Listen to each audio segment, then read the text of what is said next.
Hi guys! Welcome back to my channel. Mag-assemble tayo ng garden salad. Ang ingredients natin, lettuce, pipino na may balat,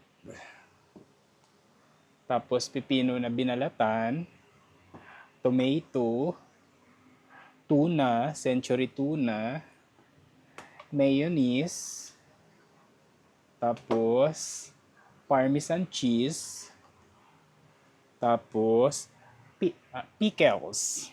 Yan guys. Yung mayonnaise natin, kahit anong brand, bonus yung gagamitin ko. Bonus, baka naman, parmesan cheese. Ang tatak ay Marca Piña. Marca Piña, baka naman. Tapos ilagay na natin yung tomato na may bala, ay yung pipino na may balat. Hiniwa lang natin sa maliliit. Tapos pipino na binalatan. Ubos na natin kasi konti lang naman to. Tapos, tomato. Hiniwa lang natin sa ganitong size guys. Ganyan.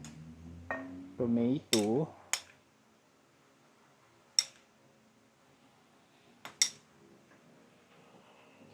Garden salad guys. Don't forget to subscribe my YouTube channel, Dexter's Kitchen, Facebook page, Dexter's Kitchen. Yan, damihan natin. Tapos, lagyan natin ng mayonnaise.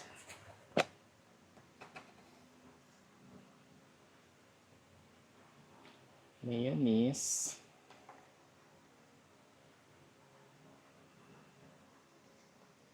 Mayonnaise.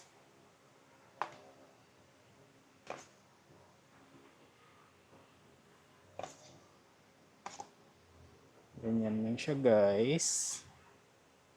Super easy. Tapos, century tuna. Spicy or hindi, pwede. Ako, yung ginamit ko ay spicy. Para may sipa ng anghang. Kahit gaano karami, okay lang. Depende sa inyo. Yan. Huwag natin ubusin. Kasi baka ma-over. Tansyahin lang natin yung century tuna guys. Para hindi naman ma-over. Yan. Tapos, ilagay muna natin sa ref para hindi makalat. Kuha tayo ng salt.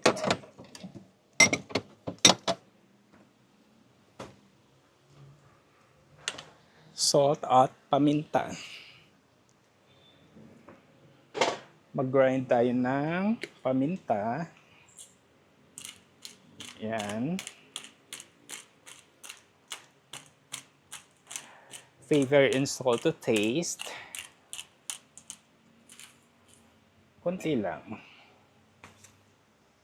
Yung paper naman, kahit marami, okay lang yan. Yung asin, tansyahin lang natin. Kasi baka mapaalat.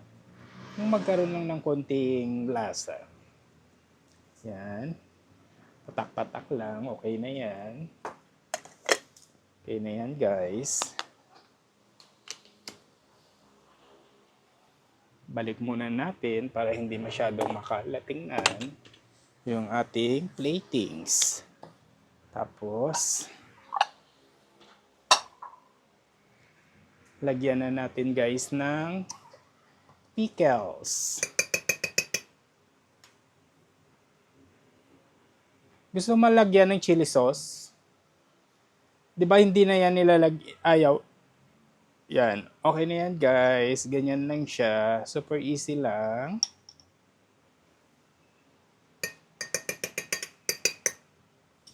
Tapos, dagdagan natin ng pickles para masarap.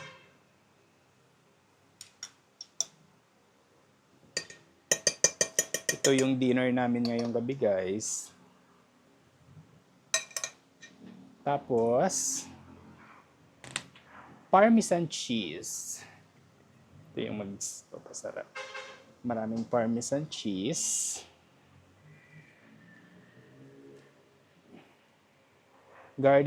Tuna garden salad with Parmesan cheese.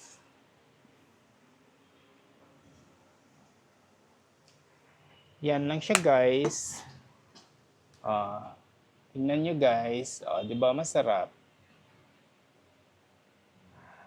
So, ulitin ko, guys.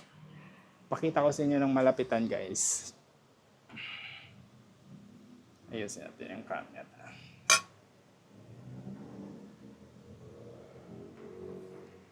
Tapos, i-focus natin. Ganyan yung pagka-platings. Yan siya, guys. Ang ganda, di ba? Tuna garden salad at Dexter's Kitchen. Don't forget to subscribe. Bye-bye!